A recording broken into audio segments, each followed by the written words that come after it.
오늘 얘기해 주신 하나님 말씀입니다. 구약성경 다니엘서 6장 1절에서부터 15절까지 말씀인데요, 우리 시간 관계상 전부 다 읽지는 않고 10절부터 15절까지 말씀만 함께 읽도록 하겠습니다. 다니엘서 6장 1절에서부터 15절까지 말씀, 우리가 함께 나눌 말씀은 10절에서부터 15절까지 말씀입니다. 다 찾으신 줄 알고 제가 먼저 읽고 여러분이 그 다음은 읽으며 마지막 15절은 합독하도록 하겠습니다. 다니엘이 이 조서에 왕의 도장이 찍힌 것을 알고도 자기 집에 돌아가자는 윗방에 올라가 예루살렘으로 향한 창문을 열고 전에 하던 대로 하루 3번씩 무릎을 꿇고 기도하며 그의 하나님께 감사하였더라. 그 무리들이 모여서 다니엘이 자기 하나님 앞에 기도하며 간구하는 것을 발견하고, 이에 그들이 나아가서 왕의 금령에 관하여 왕께 아뢰되, 왕이여, 왕이 이미 금령에 왕의 도장을 찍어서 이제부터 30일 동안에는 누구든지 왕 위에 어떤 신에게나 사람에게 구하면 사자굴에 던져넣기로 하지 아니하였나이까 하니, 왕이 대답하여 이르되 이 일이 확실하니 메대와 바사에 고치지 못하는 규례니라 하는지라.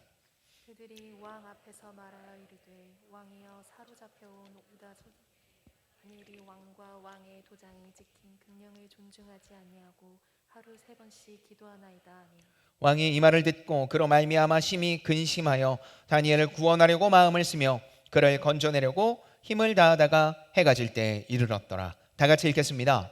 그 무리들이 또 모여 왕에게로 나와서 왕께 말하되, 왕이여, 메대와 바사의 규례를 아시거니와 왕께서 세우신 금령과 법도는 고치지 못할 것이니이다 하니. 아멘. 오늘 하나님이 우리에게 주신 다니엘서 6장 1절에서부터 15절까지 말씀을 가지고 허물을 덮는 은혜라는 제목으로 하나님 말씀 잠시 나누도록 하겠습니다. 여러분은 지식과 지혜의 차이를 아십니까?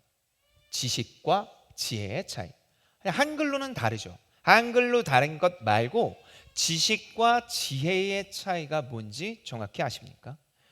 쉽게 교차해서 사용하기는 하는데요, 사실 지식과 지혜는 아주 분명한 차이가 있습니다. 먼저 지식은 정보와 사실의 수집입니다. 수집된 정보죠. 그렇다면 지혜는 무엇일까요? 지혜는 문제의 답을 다른 영역에서 가져오는 방법이 지혜입니다. 그러니까 조금 더 선명하게 이 얘기를 하면요, 지식은 내가 암기를 하거나 어떤 지식을 나한테 받아들이는 것 자체가 지식입니다. 그런데 이 지혜는 내가 지금 안에 있는 해결해야 될 문제들이 있는데 그것을 풀어가는 걸 지금 이 분야가 아닌 다른 곳에서 가져와 풀어갈 수 있는 것, 그것이 바로 지혜입니다. 이해가 되십니까? 조금 어렵죠. 그래서 이거를 제가 조금 쉽게 설명을 하면 1 더하기 1은 2다 라고 하는 건 지식입니다. 그러니까 1 더하기 1이라는 건 우리가 다 알고 있어서 어떻게 알았어요? 1 더하기 1은 2야 라는 걸 지식을 습득한 거죠. 근데 그게 지식이죠. 근데 지혜는요, 이것들을 밝히기 위해서 나무 2그루를 심고 이 나무 2그루가 잘 자랄 수 있도록 물을 주고 키워서 이것이 하나가 하나를 만나 2개가 되었어 라고 자연 생물의 것을 가져와 이해시키는 것, 이것이 지혜입니다. 그러니까 조금 더 쉽게 표현하면요, 지식은 정보이고 지혜는 이해라고 할 수 있습니다. 내가 정말 알아야 할 모든 것은 유치원에서 배웠다라는 책 제목이 있습니다. 내가 정말로 알아야 될 것은 모두 다 유치원에서 배웠다. 이 로버트 풀검이라는 사람이 쓴 건데요, 20살 정도, 그러니까 성인이 되면 일상에서 필요한 지식은 대체적으로 모두 다 알고 있다라는 뜻이죠. 그래서 그 이후에 모든 사람들은 지혜를 원한다고 이야기를 합니다. 다만 시기와 때에 맞춰 지식을 활용하는 이 지혜를 너무나 필요한데, 그렇다면 성경에서는 이 지혜에 대해서 어떻게 이야기할까요? 잠언 3장 18절의 말씀입니다. 이렇게 이야기를 합니다. 지혜는 그 얻은 자에게 생명나무라. 지혜를 가진 자는 복되도다. 참 생명을 얻기 위해서 지혜가 반드시 필요하다고, 성년이 된 지금 성도에게 가장 필요한 것, 그래서 이 글을 읽고 있는 사람들 모두에게 필요한 것이 지혜다. 그러니까 이 성경을 믿고 안 믿고를 떠나서 삶에서 성인이 되었다라면 모두에게 필요한 게 지혜입니다. 그런데 이 지혜는 도대체 어떻게 얻을 수 있습니까?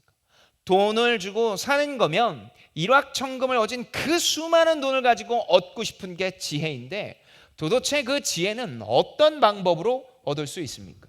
한국의 명심보감, 서양의 탈무드처럼 책을 통해서 알 수 있다고도 이야기를 하지만 빠르게 변하는 시대에 이것은 발맞추지 못해 보입니다.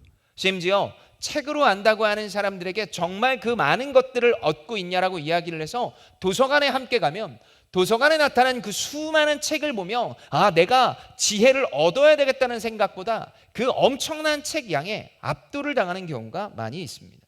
또 요즘처럼 해외 이민이나 다문화 사회처럼 한 나라나 지역에 국한된 이야기는 결국 제한적인 것밖에 받아들이지 못하게 합니다. 그렇기에 인간의 경험적 지혜는 제한적이며 한계를 가집니다. 하지만 시대와 상황을 넘어선 이 근원적 지혜는 반드시 필요하죠. 지혜가 필요한데 그 지혜를 얻기 위한 방법에서 이야기하는 세상의 많은 것들로 해봤더니 잘 안 돼요. 필요한데 얻을 수 없는, 그러나 성경에서 우리에게 꼭 필요하다고 얘기한 이 지혜, 도대체 우리는 어떻게 얻을 수 있을까요? 시대와 상황은 변하고 심지어 내 곁에 있는 모든 사람이 변하는 것 같지만 변하지 않는 위대한 지혜의 보고, 바로 그 시작이 오늘 우리가 읽은 이 본문에서 시작하고 있습니다. 새롭게 시작되는 이 한 주간 우리에게 이 말씀을 어떻게 적용하며 또 우리가 놓치고 있는 것이 무엇인지 깨달아 하나님과 더욱 가까워지는 오늘 우리가 되기를 기대합니다. 먼저 오늘 본문 1절에서부터 2절의 말씀을 읽도록 하겠습니다. 다리에서 6장 1절에서부터 2절까지의 말씀입니다. 다리오가 자기의 뜻대로 고관 120명을 세워 전국을 통치하게 하고 또 그들 위에 총리 셋을 두었으니 다니엘이 그 중에 하나니라. 이는 고관들로 총리에게 자기의 직무를 보고하게 하여 왕에게 손해가 없게 하려 함이었더라. 자, 우리는 이 11월을 맞이해서 다니엘서를 계속 보고 있습니다. 바벨론, 페르시아로 이어지고 있는 고대 근동 나라들의 패권 국가 속에 이스라엘 백성들이 그곳에 편입되었고 그 안에 있는 사람들이 어떻게 살아왔는지 이야기를 하는 게 사실 다니엘서의 핵심 이야기입니다. 그리고 그 동시대의 이야기가 에스더서인데요. 에스더서는 그 특히 페르시아 중심의 왕궁에서 어떤 일이 일어났는지를 잘 나타내주고 있습니다. 그러니까 다니엘과 에스더서를 잘 읽으면 당시 고대 근동 지방의 패권 국가 안에서 어떤 일들이 일어난지를 알 수 있죠. 다니엘서 5장까지는 이 바벨론의 이야기였습니다. 지난주에서 이야기를 했던 것처럼 네 부분으로 나뉘었던 신상의 금과 같이 화려하고 강력한 힘을 차지했던 바벨론, 그 바벨론이 이제 조금씩 쇠락의 길로 걸어들었습니다. 그래서 페르시아라는 메대와 바사라고 이야기를 하는 이 강력한 나라들이 연합해서 만들어진 페르시아가 바벨론을 다스리기 시작했고 곧 바벨론에 수많은 사람들을 데리고 가서 활용을 합니다. 그래서 그 페르시아에 있는 사람들 중 다수는 어떤 일을 했냐면 이미 바벨론에서 했던 일들을 그대로 했죠. 그 중에서 데려온 사람 중 한 명이 바로 다니엘이었습니다. 120명이나 되는 사람들을 데리고 와서 이 페르시아에서 일을 하고 있는데 그 중에 마치 로마의 삼두 정치처럼 3명의 뛰어난 사람들을 세워놓고 그 사람들을 향해서 정치를 다스리게 했던 겁니다. 바벨론 사람도 아니라 이스라엘, 유다 사람들, 그 중에 한 명인 다니엘이 당대 최고의 패권 국가 중 하나인 페르시아의 총리가 되었고 심지어 그 3명 중에 최고의 자리에 쓸 위치, 그것이 바로 그 시기가 다니엘서 6장의 이야기입니다. 모난돌이 정맞는다라는 이야기가 있습니다. 모난돌이 정맞는다. 군계 일학처럼 이 닭에 있는 두루미처럼 너무너무 뛰어나니까 사람들이 그 뛰어난 모습을 보면서 박수치며 역시 다니엘은 뛰어난 사람이야 라고 이야기를 하면 너무너무 좋을 것 같은데 사실 그런 일은 실상에선 잘 일어나지 않는 것 같습니다. 시기하고 질투하기 시작했습니다. 포로 주제에 바벨론도 아니라 이스라엘 민족, 유대 민족 주제에 당대 최고의 패권 국가의 넘버 2가 된다라는 건 넘버 3, 4, 5 있는 사람들이 용납이 되지 않았던 거예요. 그래서 이 사람들은 그가 2인자의 자리에 오르는 걸 막기 시작합니다. 그것이 오늘 보면 6장 3절에서부터 4절까지 말씀인데요. 관리들의 시기가 이렇게 나타납니다. 우리가 다 같이 한 목소리를 읽도록 하겠습니다. 다니엘서 6장 3절에서부터 4절까지입니다. 시작. 다니엘은 마음이 민첩하여 총리들과 고관들 위에 뛰어나므로 왕이 그를 세워 전국을 다스리게 하고자 한지라. 이에 총리들과 고관들이 국사에 대하여 다니엘을 고발할 근거를 찾고자 하였으나 아무 근거, 아무 허물도 찾지 못하였으니 이는 그가 충성되어 아무 그릇됨도 없고 아무 허물도 없음이었더라. 넘버 3부터 시작된 사람들이 허물을 찾기 시작했습니다. 정말 이 사람 탈탈 털면 먼지 하나라도 분명히 나올 것 같다고 얘기를 하며 탈탈 털었어요. 아니 그런데 어떻게 된 사람인지 고발할 근거를 하나도 찾지 못했습니다. 여러분 좀 이상하지 않습니까? 여러분 이 본문을 읽으면서 이상하다고 못 느꼈나요? 그냥 다니엘이 어나더 레벨인 사람이니까 당연히 이렇게 먼지를 털어도 아무런 죄가 없겠지, 아무것도 찾지 못했겠지라고 생각할 수 있지만 저는 이 본문을 읽으면서 딱 두 가지가 이상했어요. 첫 번째가 뭐냐면 정말 허물이 없어? 성경에서 허물이 없다니 허물이 없는 걸로 믿으면 좋겠는데 여러분 하나님 앞에 완전한 인간이 어디 있습니까? 다니엘도 인간이기에 하나님 앞에 불충분하고 불충성하며 죄로 분명히 덕지덕지 붙어있는 인간입니다.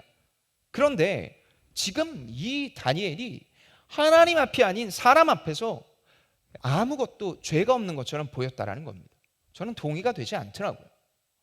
제가 다니엘보다 못한 사람이라서 자격지심이 아니라 아니 다니엘인데 근데 그도 사람인데 어떻게 이렇게 완벽한 사람처럼 그릴 수 있냐라는 거예요.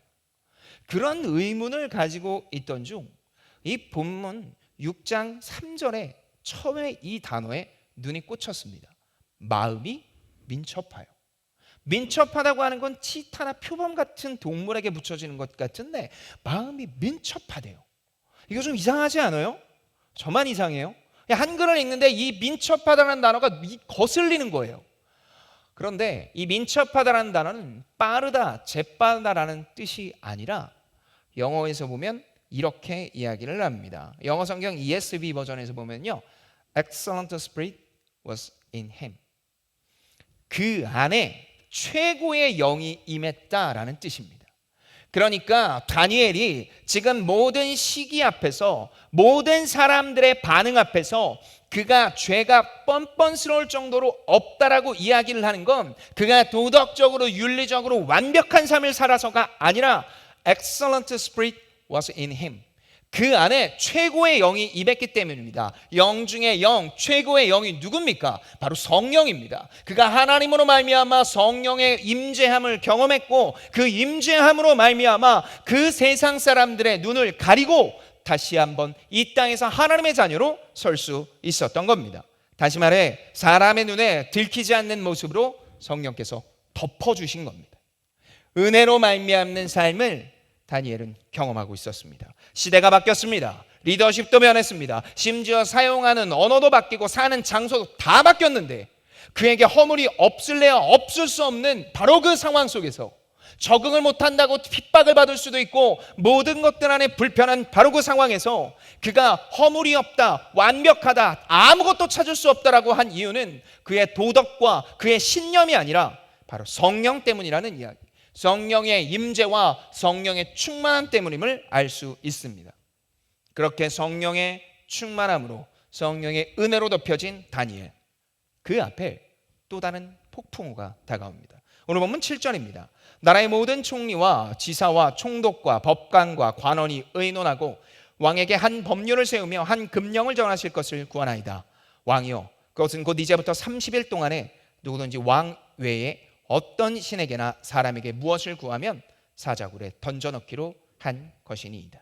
30일 동안 누구에든지 이 왕 이외의 존재에게 무릎을 꿇고 절을 하면 그는 사자굴에 던져넣으라, 그냥 죽이겠다라는 이야기입니다.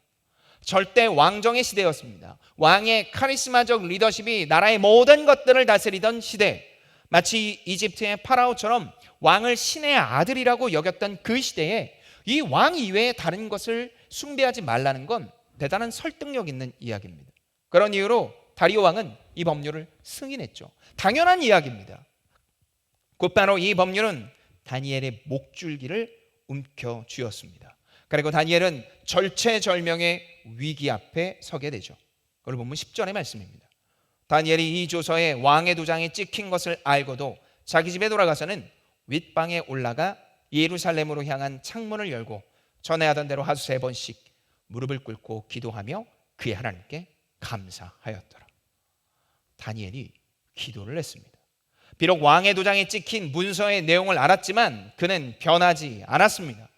이후에 우리가 방금 전에 읽었던 10장 이후의 내용에서 그런 모습을 지켜본 다른 관리들은 곧바로 왕에게 알렸고, 왕은 다니엘을 살리고 싶었지만 이미 자신의 권위 아래 찍혀진 도장 때문에 다니엘을 이를 위기에 처했습니다.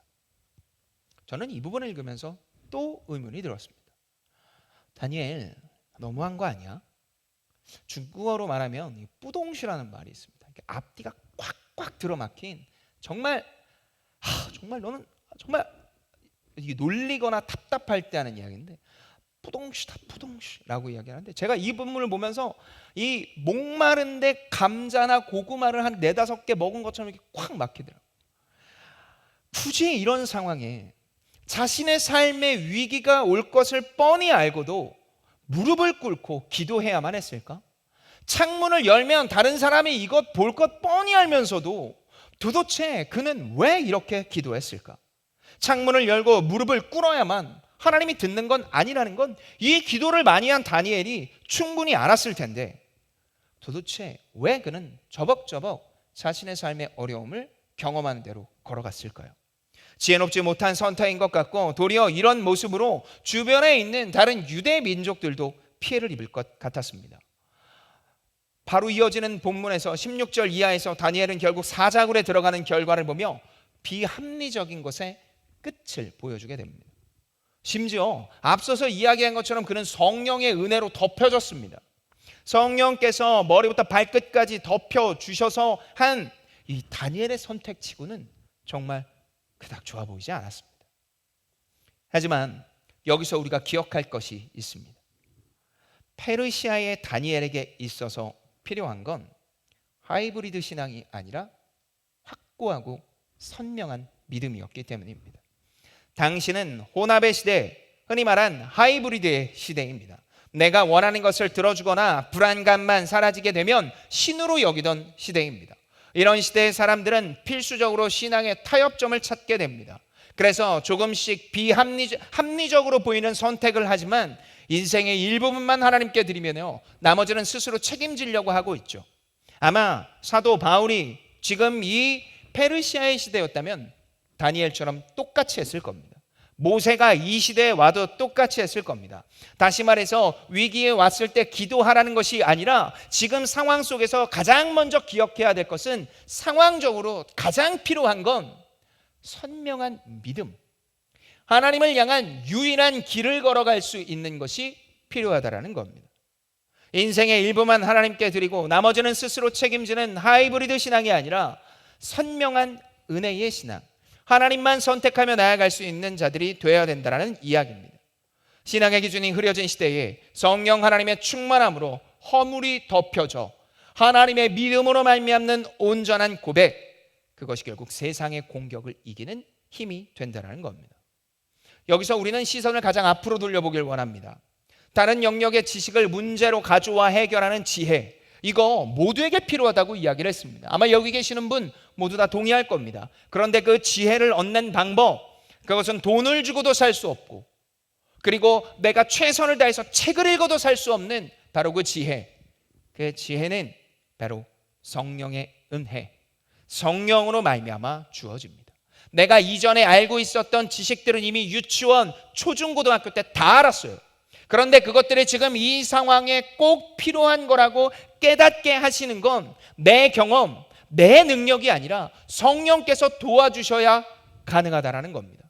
그런데 성령을 우리는 어떤 방법으로 알 수 있습니까? 성령이 내 안에 내주하시고 함께하고 있다는 건 도대체 어떻게 알 수 있냐고요. 많은 사람들이 신비한 성령이기에 미스테리한 방법으로 알 수 있다고 얘기하지만 예수 그리스도께서는 성령을 향해 또 다른 보혜사, 내가 보혜사인데 또 다른 보혜사가 올 것이다라고 이야기를 하며 나를 믿는 자가 구주 예수 그리스도라고 고백하는 자, 예수가 그리스도라고 생명의 주인 되는 존재라고 고백하는 자에게 이미 내주하고 계시는 성령께서 함께하고 있음을 깨닫게 된다고 이야기를 합니다. 그러니까 예수를 믿으면 성령이 내주하는 걸 깨닫는 겁니다. 그리고 그 성령의 충만함은 열심히 기도해서 또한 채워지는 감정이 아니라 골로새서 3장 13절부터 14절까지의 말씀을 통해 단 하나의 방법으로 말씀하시니 그리스도의 말씀으로만 가능하다. 내주하시는 성령의 충만함을 경험하기 위하여 예수 그리스도께서 주신 유일한 대안은 바로 말씀에 있습니다. 사랑하는 JPP 여러분, 우리는 지혜로워야 됩니다. 말을 해야 될 때 올바른 말을 할 수 있어야 됩니다.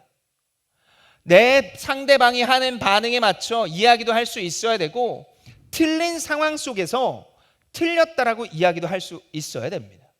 공의롭지 못한 상황에 공의롭지 못하다는 이야기도 할 수 있어야 되고, 공의로운 선택을 갈 수도 있어야 돼요.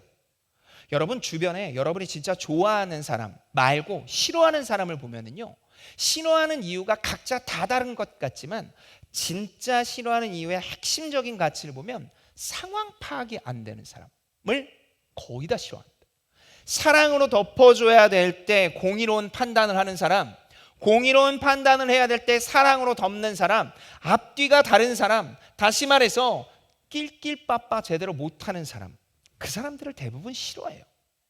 그런데 그렇게 되지 않기 위해서 많은 사람들은 유튜브도 보고 책도 보고 테스트도 받고 이렇게 해야 된다고 암기를 하고 있는데, 세상에 나타난 수많은 방법으로 이게 다 적용이 안 되니까 에이 다 안 되나 보다 라고 하면서 눈에 보이는 돈을 쫓거나 명예를 쫓거나 이런 길로 그냥 갑니다. 그것들로 내가 괜찮아지겠지. 아니요, 절대 좋아지지 않아요. 이 땅에 살아가는데 꼭 필요한 적재적소의 말과 관계와 흐름의 모든 것들을 주관하는 건 하나님입니다. 그리고 그 하나님께서 이 땅에서 우리가 제대로 살아갈 수 있도록 주신 또 다른 보혜사, 이 성령을 임재와 충만함만이 우리의 선택 속에 이 땅에서 살아가는 유일한 대안이 됩니다. 그러니 여러분, 믿음이 먼저입니다. 이 땅에서 참된 지혜를 얻고 적재적소에 이야기하고 싶고 사람들과 무던한 관계를 맺고 싶으며 내가 정말 이 땅에서 살아갈 참된 지혜의 보고를 얻고 싶다면 수천 권의 책을 읽고 수많은 지역에 여행을 다니며 경험을 쌓는 것이 아니라 믿음이 먼저입니다. 믿음이 먼저이며 믿음으로 말미암아 내 안에 그 성령께서 주시는 지혜로 말씀을 읽고 깨달아 한 걸음 한 걸음 나가야 될 줄 압니다. 제가 아는 목사님의 이야기로 오늘의 메시지를 마치려고 합니다. 이 목사님은요, 제가 함께 사역을 했던 목사님인데 지방에서 아주 어렵게 공부를 하신 분이에요. 그래서 말이 지방에서 열심히 공부는 해왔는데 수려하지도 않고 좀 투박한 스타일입니다. 게다가 말도요, 사투리를 어찌나 쓰시는지 얘기를 듣고 있으면 3분의 1은 알아듣고 3분의 2는 못 알아들 정도입니다. 그런데 이 목사님이 굉장히 신기한 게 있어요. 당대 권력자들이나 엄청난 분들이 계속해서 만나는데 이분들이 고개를 숙이러 와요. 좋은 대학을 나온 것도 아니에요. 그렇다고 지식이 막 제가 보기엔 너무너무 뛰어나서 그분 때문에 얻는 지식이 많은 것도 아니에요. 그런데 이분 이야기 한 번을 듣기 위해서 당대 명사들 그리고 정치인들, 경제인들이 줄을 서서 듣더라고요. 그래서 제가 궁금해서 시간이 좀 오래 지난 뒤 그분에게 물어봤습니다. 목사님보다 훨씬 더 많이 배우고 훨씬 더 많이 가진 사람이 이 자리에 와서 이렇게 고개를 숙이며 이야기를 하는 이유가 뭡니까? 축구 선수 이영표 선수 있죠. 이영표 선수가 이야기하고 나서 정말 지금까지 듣지 못했던 깨달음을 얻고 갔다 그러는데, 제가 보기엔 개인적으로 이영표 선수가 훨씬 더 많이 하는 것 같은데, 아니, 도대체 왜 뭡니까? 라고 물어봤어요. 그랬더니 그분이 저한테 딱 이야기를 하나 하시더라고요. 나는 이야기하기 전에 기도를 하네. 저는 그 얘기를 듣고 되게 나한테 기도하라는 얘기인가? 근데 그 다음에 저한테 그런 얘기를 하더라고요.